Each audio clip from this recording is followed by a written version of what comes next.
Hello students, it's Nazia Begum here, your physics lecturer, welcoming you all in today's lecture. So the topic for today is equation of continuity. Okay, and for this equation, we will imagine one ideal liquid. What is an ideal liquid? An ideal liquid is one which is non-viscous and non-compressible, incompressible. Okay, so consider an incompressible liquid of density rho. See what is the meaning of incompressible? When we say incompressible liquid, so it means that by applying pressure it cannot be compressed. That means the pressure remains same in each and every part of this liquid. Okay, so because of pressure etc., there will be no change in its density and hence no change will be there in its pressure. That is called incompressible liquid. Okay, so suppose one incompressible liquid is there whose density is rho and it is flowing through a tube as shown in this figure.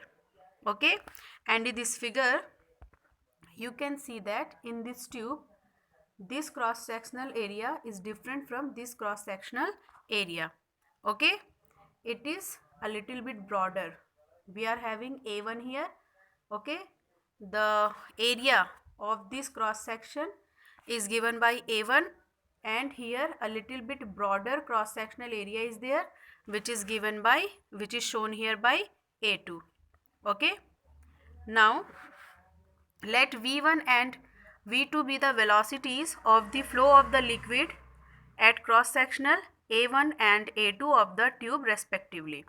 Now see, it is one liquid only, okay, having the density rho.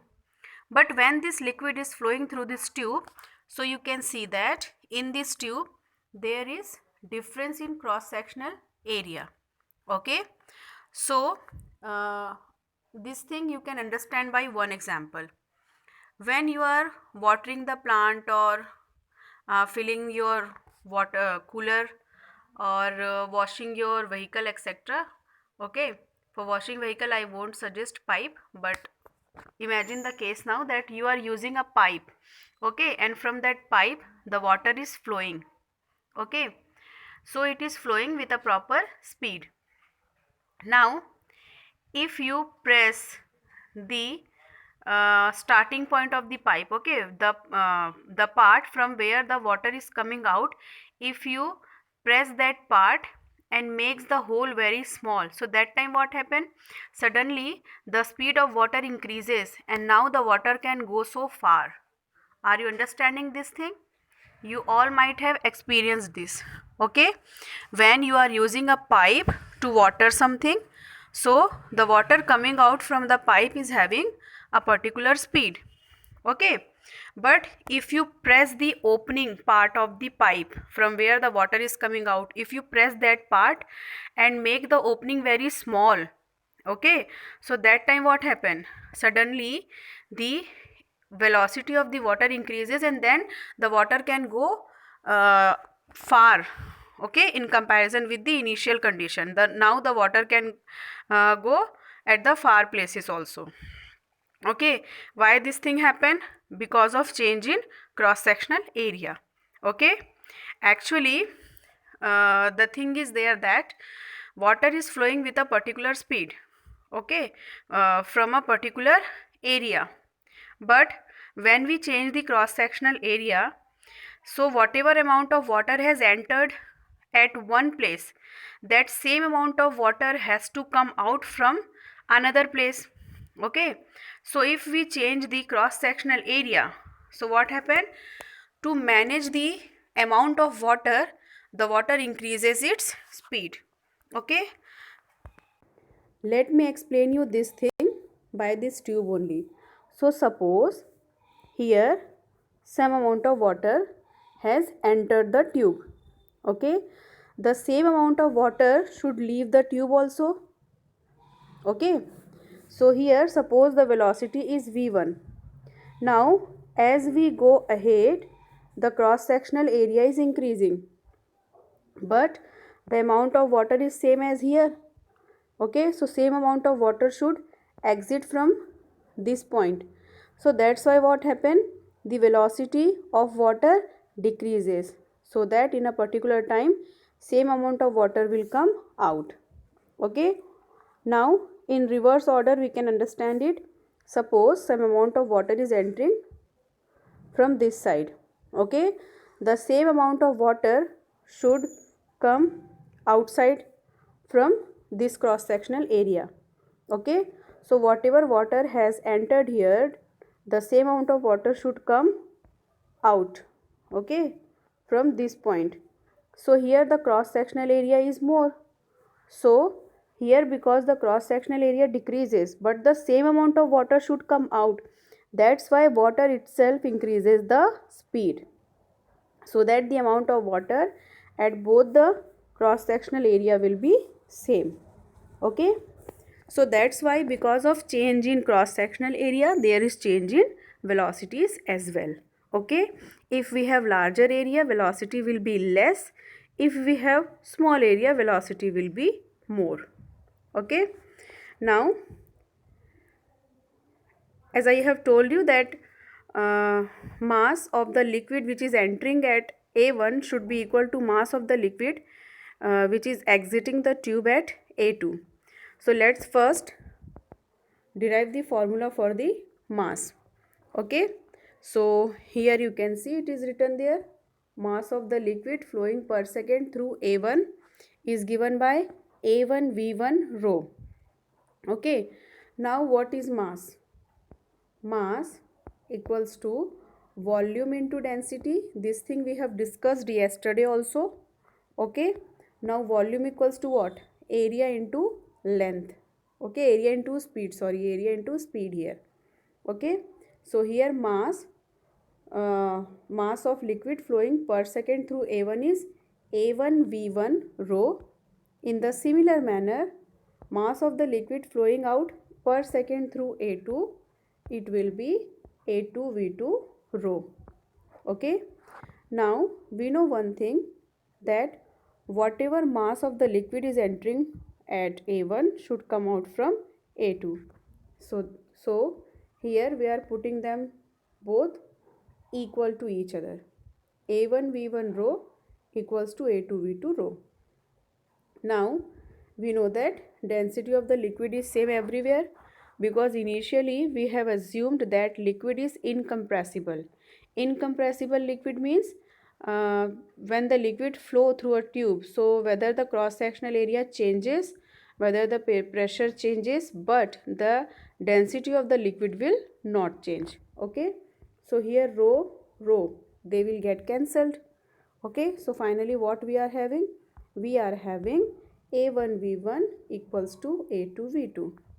Okay, so here we have taken two cross sectional area A1 and A2, and for that we have got A1 V1 equals to A2 V2. If suppose we take some more cross sectional area at different points, okay, so there also we will get A1 V1 equals to A2 V2 equals to A3 V3. Okay, similarly for whatever points we will take, we will get same amount of A1 V1, A2 V2, A3 V3, like that same amount of A into V will get. Okay, the product of area and velocity will be same at each and every point. That means A into V is constant in a tube from which water is flowing. Which kind of water? Incompressible water. For that, sorry, incompressible liquid, not only water, any liquid can be there. So for an incompressible liquid, when it is flowing through a tube, whether the tube is having uniform cross sectional area or different cross sectional area, the product of area and velocity is always same at all the points. Okay, that means AV equals to constant. Now here one thing is clear, that if A1 is less than A2, so that means V1 should be greater than V2. Are you understanding this? If area is more, velocity will be less. If area is less, velocity will be more. That means area and velocity, they are inversely proportional to each other. Okay, so here we have this relation also. V is inversely proportional to A. Okay, so here we have derived one equation that A into V equals to constant for an incompressible liquid, and this is only called equation of continuity. Okay, so this is our equation of continuity. After equation of continuity, let's move to next topic for today, that is energy of a flowing liquid. Okay, so whenever any liquid is flowing, it is having three types of energies. First one is pressure energy, because the liquid is flowing through a tube. Okay, so according to the cross sectional area of tube, there will be some pressure on the liquid. Okay, second is kinetic energy. Why kinetic energy? Because all the particles in a liquids are liquids, they all are flowing, so that's why there will be kinetic energy. And the third one is potential energy.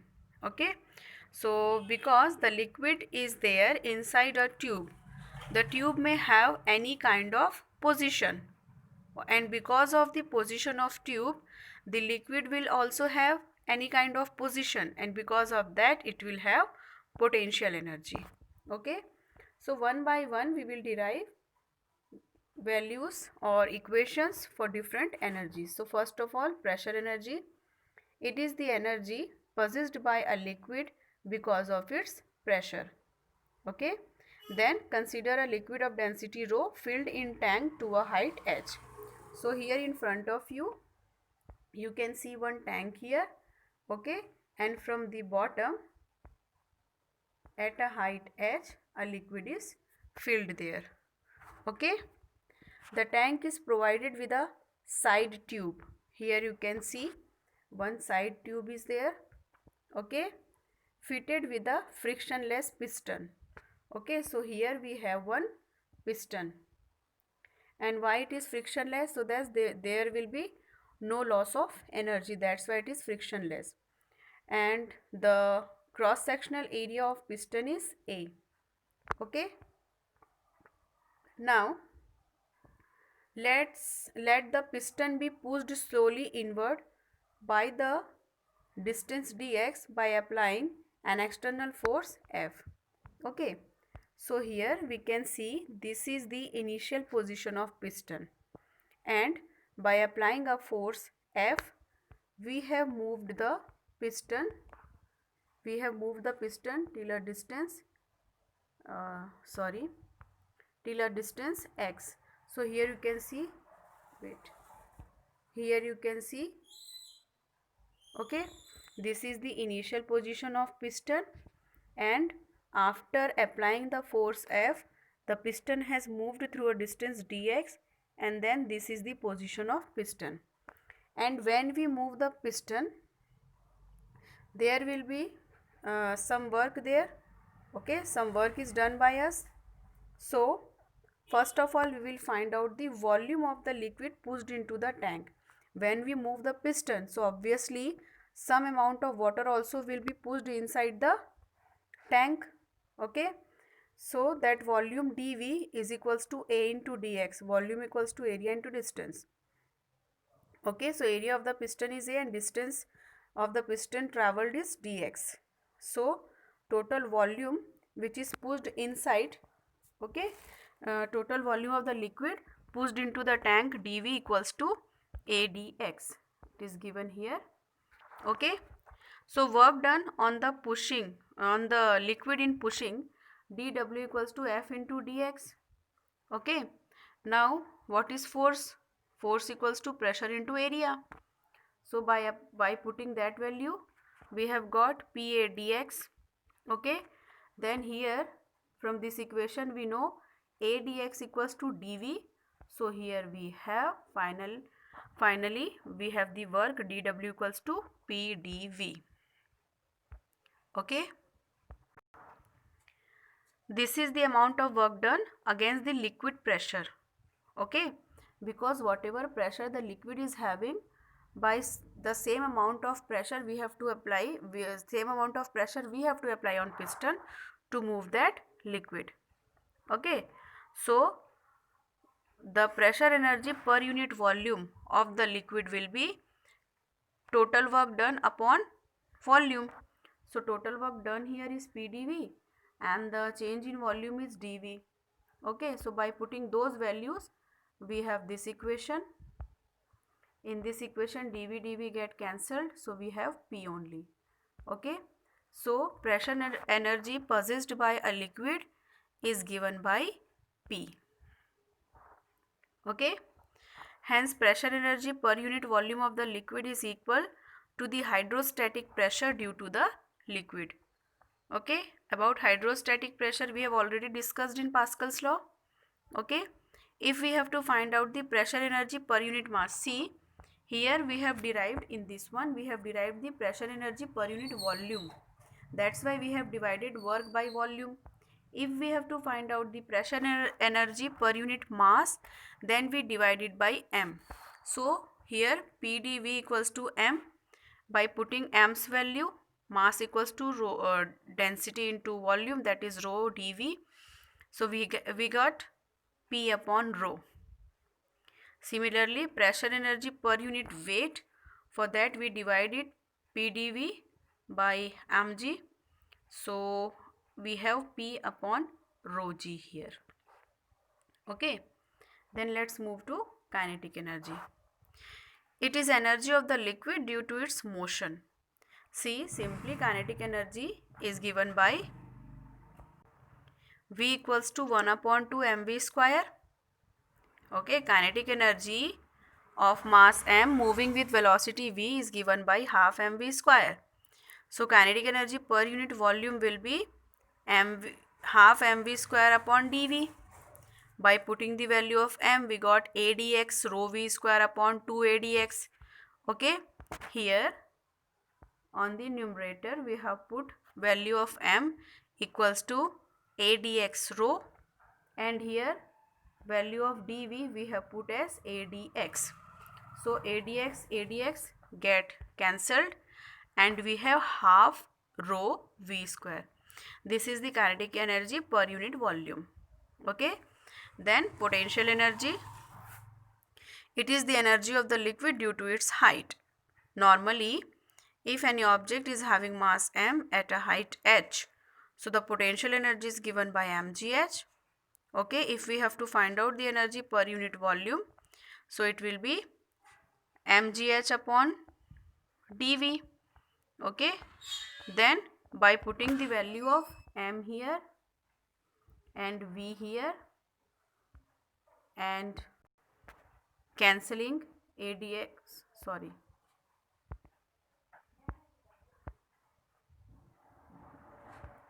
and cancelling adx to adx, we have got rho g h. So today we have studied about equation of continuity and the energy possessed by a flowing liquid. Okay, and whatever formulas we have derived here, you all have to remember them, because in the next topic, Bernoulli's principle, all these equations we are going to use, and Bernoulli's principle is the most important topic of this chapter, with Stokes law, capillarity, Pascal's law, application of Pascal's law. These all are the important topics of this chapter, and Bernoulli's principle one is the most important one. Okay, so when we derive that principle, we are going to use all these formulas, so you please keep remember them. Okay, so this is it for today's lecture. See you in next lecture. Till then, goodbye. Take care, do some productive work, and the most important thing, be healthy, be safe.